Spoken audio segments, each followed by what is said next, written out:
La discussion est entamée depuis les dernières minutes. Salut, comment vas-tu? Bienvenue, Karine, à l'émission. Merci, merci, merci. On a une passion commune, c'est l'art. Je savais pas que tu avais cette passion-là, mais tu l'as et tu l'as pas à peu près, en Oui, plus. oui, je l'ai, mais ce que j'étais sur le point de te dire quand ça a commencé à tourner, c'est que je suis vraiment une néophyte, c'est-à-dire que j'ai pas de réelle connaissance sur l'art, c'est juste que je m'y intéresse, ça me touche, j'en consomme, j'en possède, mais Mais rien de plus Karine, que tu dis ça. quelque chose d'important. Les gens ont l'impression qu'ils doivent connaître l'art pour aimer l'art, alors que ce n'est pas nécessairement le cas. Des fois, juste d'apprécier, sans trop se poser de questions. Ça fait Ouais. partie du plaisir aussi d'apprécier Mais les je pense choses. qu'il faut, mais je pense que ça nous dit quelque chose sur l'environnement dans lequel on vit. Comme j'ai souvent le sentiment que l'art n'est pas assez intégré naturellement à notre environnement. On a l'impression que l'art, c'est quelque chose de niché, que c'est pas accessible, alors qu'il y a quelque chose d'assez démocratique dans l'art. C'est possible, en tout cas, de démocratiser l'art, puis d'y avoir accès, puis de s'y intéresser. Puis des fois, on est entouré d'art, puis on s'en rend même pas compte. Puis c'est ça la beauté aussi de... Bon, ben c'est drôle que tu dises ça. Sais-tu qu'est-ce que j'ai pris la peine de faire cette nuit? J'ai fait sortir des photos d'art dans le métro de Montréal. OK, Presque intéressant. toutes les stations de métro offrent Ont des œuvres d'art des extraordinaires. Ah ouais, ouais, Ça, ouais. c'est au métro Charlevoix, Mario Merola et Pierre Osterat. Vous allez en voir d'autres, là. Marcel Ferron, grande artiste québécoise, au métro Champ de Mars, au métro L'Assomption. Guy Monpetit, qui a fait cette fresque magnifique, qui est la signature de son travail en carrière. Jean-Paul Mousseau, qui a fait des œuvres magnifiques, notamment dans l'édifice d'Hydro-Québec au rez-de-chaussée. On voit ça dans le métro Peel et à Place des Arts. Frédéric Bach aussi, qui a fait une œuvre exceptionnelle. Ça, c'est de l'art souterrain, entre guillemets, mais l'art souterrain, le festival commence le 16 mars. Ouais. Et tu en es l'ambassadrice, la porte-parole? La porte-parole, ouais, la porte-parole, c'est la première fois que je fais ça. Ils m'ont demandé de me joindre à eux parce que l'année passée, je suis allée faire une visite du festival, puis j'ai tripé, puis j'ai parlé longtemps avec Frédéric, la personne qui s'occupe du festival, puis on avait, je sais pas, comme je disais, moi, ça m'intéresse, puis en même temps, je connais pas grand-chose, fait qu'il y a, il y a comme ma curiosité mêlée à je sais pas, à mon regard artistique aussi sur ce que je vois. C'est quoi le festival Art souterrain, pour ceux qui se posent la question? Parce que là, on est content, tu es avec nous sur le plateau aujourd'hui, mais dans les prochaines semaines, tu vas être sous terre. Tu vas être dans les corridors en train d'apprécier l'art là-bas. Oui, bien, c'est un festival d'art public, donc c'est vraiment juste l'idée. Il y a un parcours qui se fait dans les souterrains de Montréal. Ça part du centre Iten, puis après ça, il y a sept lieux en tout, je pense, où sont réparties les œuvres, dans le métro aussi. Puis il y a une trajectoire, une espèce de déambulatoire où on peut avoir accès à des œuvres qui sont là, des installations des œuvres. L'année passée, il y avait même des installations avec de la musique. Ça dépend. Je ne l'ai pas encore vu, moi. Oui, c'est ça, tu vas le découvrir parce ce week-end. que je vais le découvrir en même temps que tout le monde. Mais donc, c'est des œuvres comme ça qui sont à la disposition du public, qui sont pas... C'est gratuit, c'est un événement qui est gratuit, donc c'est accessible. C'est là, c'est partout, c'est dans la ville. C'est une façon, je pense, d'avoir accès à l'art très différemment. C'est pas ça peut être intimidant d'aller au musée, des fois, d'aller dans des galeries. Il y a quelque chose d'intimidant dans cette idée de l'institution du carré blanc, tout ça. Là, tout d'un coup, c'est comme... Ça donne un accès beaucoup plus organique, je pense, aux œuvres en général, qui oblige rien aussi de la part du spectateur, puisque c'est gratuit, puisqu'on est là, puisqu'on le voit, ça touche pas. Ça importe peu. L'important, c'est juste de se frotter à une différente vision. Puis, des fois, ça vient chercher quelque chose chez nous qu'on ignorait, un plaisir d'appréciation qu'on ne connaissait pas aussi envers de l'art. Oui, ça suscite des réactions. Il y a des choses qui nous émeuvent, d'autres moins, puis c'est normal. Puis je pense qu'il y a aussi dans l'idée de mettre ça dans les villes, dans la ville comme ça, puis dans le souterrain de Montréal. C'est comme si Montréal devenait lui-même le musée, puis peut-être que ça peut nous amener même à avoir un regard autre sur notre propre ville, parce que tout d'un coup, on est porté à avoir des attentions sur « Ah, tiens, j'avais jamais remarqué ce raccoin-là du métro. » Puis il y a des belles choses. Partout dans les stations de métro, vous allez découvrir des œuvres d'art, notamment.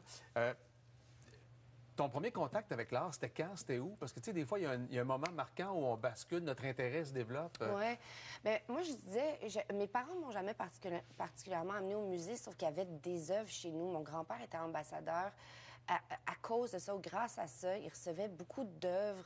Il a été ambassadeur en Allemagne, à Cuba. Fait on possédait des œuvres à la maison. Mes grands-parents possédaient des œuvres d'artistes de ces pays-là qui ont toujours été sur les murs puis qui ont toujours générer un intérêt ou une fascination. Puis à la maison, il y avait... À la maison, il y avait de l'art. Mes parents écoutaient de la musique. Ma mère écrit, fait de la peinture. Mon père consomme du cinéma. Je baignais là-dedans, mais sans être non plus comme... Tu sais, sans me faire comme traîner nécessairement dans les musées. Puis c'est avec le temps, je pense, que j'ai développé un goût pour ça.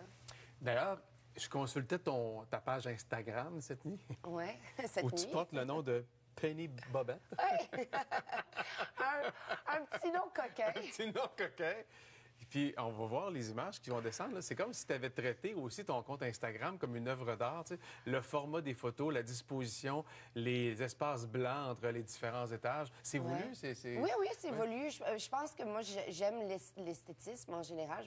La beauté m'émeut en général. Je dis pas que mon compte est particulièrement beau, mais il y a un souci esthétique un peu, je pense. Je me demande. Puis quand tu deviens une personnalité publique, tu te demandes un petit peu comment tu as envie de te représenter aussi. Puis pour moi, ça, c'est plus proche de... Ça me représente, je pense. Mais il y a des belles photos. Est-ce que c'est toi qui les prends généralement? Moi qui les prends, oui. Donc, tu as un sens artistique, tu as une construction artistique dans certains cas, là. Notamment le mur rouge qu'on vient de voir, là, avec les ombrages. Oui. Je pense que j'ai un regard assez artistique, créatif sur les choses. Je pense que j'aurais même pu faire ça dans la vie, être photographe. Je pense que ça aurait pu me plaire comme métier. Ou en tout cas, je le fais en parallèle, pour moi. On a vu notamment ton personnage de Micheline dans C'est comme ça que je t'aime. La 3e saison est maintenant disponible pour ceux qui veulent la voir. Oui. Dans tous les rôles que tu fais depuis une dizaine d'années, tu sais, au théâtre, tu en fais aussi au cinéma, à la télé. À quel endroit tu trouves ton plus grand plaisir, soit dans la préparation ou dans l'exécution? C'est sûr que la télé, c'est hyper gratifiant. Le retour est direct. C'est comme ça que je t'aime. Je le vois. Là, les gens écoutent ça. Je m'en fais parler constamment. Mais pour moi, il y a quelque chose de grandiose dans le théâtre parce qu'il y a un contact direct avec le public. D'ailleurs, je ne veux pas nécessairement faire un lien, mais c'est un peu ça l'idée aussi de l'art souterrain, le contact direct avec le public. C'est un peu ça, contrairement à dans une institution. Si je comparais la télé à l'institution des musées puis le théâtre à ce type de festival-là, tu sais, le retour direct du public, le fait de pouvoir palper concrètement l'état des choses, c'est très gratifiant, ça. J'ai lu un article cette nuit où il y a 10 ans, tu étais... dans une école, service de garde, je pense. Avant d'être connu, tu faisais du théâtre un peu underground. Tu faisais du doublage aussi au cinéma, si je me trompe pas. Pas au cinéma. Au cinéma, oui, je faisais de toutes sortes d'affaires, là, toutes sortes de niaiseries. J'ai-tu bien lu du doublage de films érotiques? Je faisais du doublage de films porno. Ah oui, c'est vrai? OK. Oui, c'était légal. On était une gang de jeunes acteurs qui sortaient de l'école de théâtre. Okay. Puis on faisait ça en gang, puis on riait tellement, on avait des fous rires. Je le dis tout le temps, mais une fois, je me suis évanouie parce que j'ai hyperventilé dans une scène. C'était ça le genre d'affaire. Non, tu vois? OK. Il n'y avait pas beaucoup de mots, si je comprends bien. Très Il y avait peu de mots, plus de respiration. On inventait des mots, on inventait des conversations des fois. On avait beaucoup de plaisir à faire ça. Bien, ça s'appelle de l'apprentissage. Et là, tu vas monter sur scène avec Serge Denoncourt comme metteur en scène dans la pièce Le Prénom, qui a toujours connu un immense succès en plus. Oui, la barre est haute. Là. Faut qu'on Es-tu dans la préparation déjà actuellement? Ou... Non, on va commencer incessamment. Là. On n'a pas commencé encore, mais je suis bien excitée de faire ça. Ça fait longtemps que je veux travailler avec Serge, puis j'ai plein d'amis dans la distribution, puis je trouve que le texte est bon. J'ai envie de jouer au théâtre. J'ai eu une grosse année à la télé cette année. Je viens de tourner un film. J'ai tourné C'est comme ça que je t'aime, la dernière saison dans Deux draps. Il y a eu beaucoup d'affaires, puis là, j'ai envie de faire du théâtre. J'ai envie d'être sur les planches. D'avoir ce contact D'avoir ce contact-là. Ouais. Alors, vous pourrez attraper la tournée, Le Prénom, à la salle Gatineau et Saint-Hyacinthe, à partir du début juillet jusqu'à la fin août. Merci, Karine, d'être passée nous voir. Salut. Merci de m'avoir reçu. Salut.